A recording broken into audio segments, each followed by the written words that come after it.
Screen time is affecting the development of the brains of children. Now, that screen time is probably most likely a phone or a tablet, but as a kid that was raised by Bugs Bunny, I know how the screen can affect you. We have seen in the work that we do, children doing innocent searches for their favorite Disney character and getting back pornographic videos with either characters named after those characters or actually cartoons that use those characters in really awful ways. Those screens are affecting their development is what they're beginning to find. And it affected me. I did not develop those parts of my brain that were used for interacting with other people in a healthy way. I wasn't good at relationships, but I could watch the screen and I could interact with Bugs Bunny a whole lot better than I could with my wife. And that's a big part of why we're here, is that this affected my marriage long term. It affected my ability to communicate. And so over the last 24 plus years that we've been married, we've been doing an intensive search of what works and what doesn't. And we've healed our relationship, and I've healed my brain from some of the negative impacts of over-entertaining myself, for lack of a better term there. We're certified mentors. We've helped hundreds of men and couples through the work that we've been doing. We're going to give you some practical advice today on how to help people, especially your kids. Now, this can be your kids, your grandkids, your adult kids, and while this is titled Internet Addictions or Screen Addictions, really my story wraps around pornography addiction. So that's a big part of what we're going to talk about. And I'm going to jump straight into my story. So I was 5 years old when I found a magazine. That magazine had, 10 pictures of a naked woman in it. And that led to a 38-year relationship with pornography for me. And when I was 5, I had a secret. I knew I had a secret. Nobody had to tell me, don't talk about this. I just knew I shouldn't. And that secret led to me being a liar. A very consistent, very convincing liar. And shortly before I met Lori, I had been married before for 22 months. It was a really bad marriage. Pornography was a part of it. Right before Lori and I got married, the internet came online. I have a degree in computer science. I've had a computer since I was like 17. And I had a modem. I was getting things on computers that most people weren't getting at that time. But when I met Lori, I actually confessed to her, hey, look, I've got a problem with pornography. I'm really trying to fight this. And I think once we get married, I believe once we get married, this will no longer be a problem. And I was self-deceived in that because I kept thinking that pornography was mainly a sexual issue and not necessarily a relational issue. Something about how I could or couldn't relate to her and whether or not that was going to affect me long term. And so I said I became a liar. And in the 24 years almost that we've been married, I had some periods of sobriety, but in 2006, I had made Lori my accountability partner through a turn of events. And I told her in the morning, hey, look, if I have a problem with pornography today, I'll tell you about it tonight. And then I would come home that night and I'd say I didn't have any problem with pornography. And at some point, it became a lie.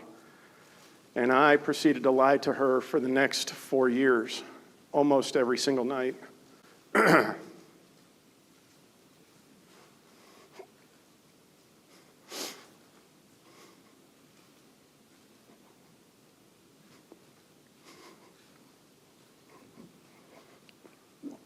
And it still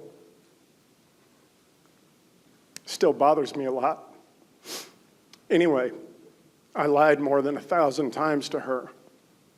Needless to say, when that came out, it didn't go well. And it took some time to fix that.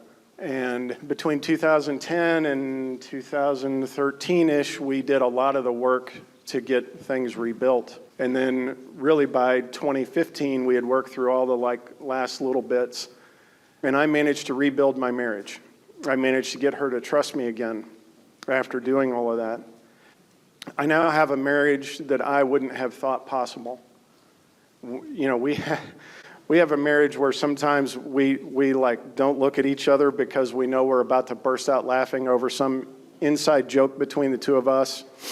A lot of them tend to happen in church environments. And so that's like the wrong time to sit there and go, you know. So it is possible, and the reason why I say this is for your children, if a few pictures when I was 5 years old took me on a 38-year journey that darn near destroyed my marriage, what is a 5-year-old going to see now when they accidentally find porn? What are they going to see now, and how's that going to affect them, and what kind of journey is that going to take them on? One of the guys that we know real well through this whole organization, he says the three most dangerous places for a child: the school bus, the sleepover, and grandma's house. Grandma or grandpa. Because grandma or grandpa, they have the internet, but they don't, they just have the internet. Although a lot of my clients are in their 60s, so there's a possibility that grandpa's been using and their grandsons are getting exposed and they don't know it, or their granddaughters. Let's talk a little bit different about how this is seen on a cultural level by your kids, okay? 92% of kids, this was a study done in 2015, 92% of kids, which is, I think, 29 and under, they see pornography as positive or neutral, 92%. Only 8% of kids saw pornography as negative. Over half of those interviewed said that not recycling is a bigger issue than pornography. All right? So that you threw away a plastic bottle, oh no. You watch porn, whatever. Okay, so big difference there. Age of exposure is happening at the age of 10 and younger. Because it's oh, can I borrow your tablet? Can I see your phone? And we hand it to our child, not thinking what could happen there. In fact, one of the best resources, I'm going to go ahead and mention it now. There's an organization called ProtectYoungEyes.com. All right, Protect Young Eyes is kind of an offshoot of the Covenant Eyes organization. It's run by a guy named Chris McKenna. He put up a thing on the screen, and he said, okay, which of these apps are the most dangerous apps for your children to be on? Or, out of these apps, which ones would you think are dangerous for your children to be on? And so they had Facebook, the weather app, and they had a Bible app, and then they had something else. And nobody said, yeah, the Bible app's dangerous. And what he said was, that Bible app has a Google search engine in it, full access to the internet. So you're on the Bible app, and you switch over and do a search, and you get full-blown internet access from that app. So even if you shut down all the other stuff, you don't know some of these things about the app. So that's why Protect Young Eyes is such a great organization. They research all of these apps as they come out, and they start telling parents, hey, these are really important. What they also say is whatever app is popular with children is also very popular with predators. And he gave the example of some lip-syncing thing that teenage girls were into about singing along with their favorite pop star or whatever it was. And he said that other than teenage girls, it was really popular with adult men. He also advocates that there's not an age at which your child is ready for a phone.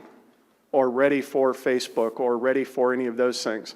There's a set of behaviors that your child should evidence first before they're ready for that. Meaning, can they hold a conversation socially in person before they're being exposed to social situations online? Things like that. So there's quite a bit there that you'd want to look into. Protect Young Eyes is a great organization for dealing with children. They have a whole bunch of stuff in there that I really refer to. And so I'm going to turn this over to Lori now.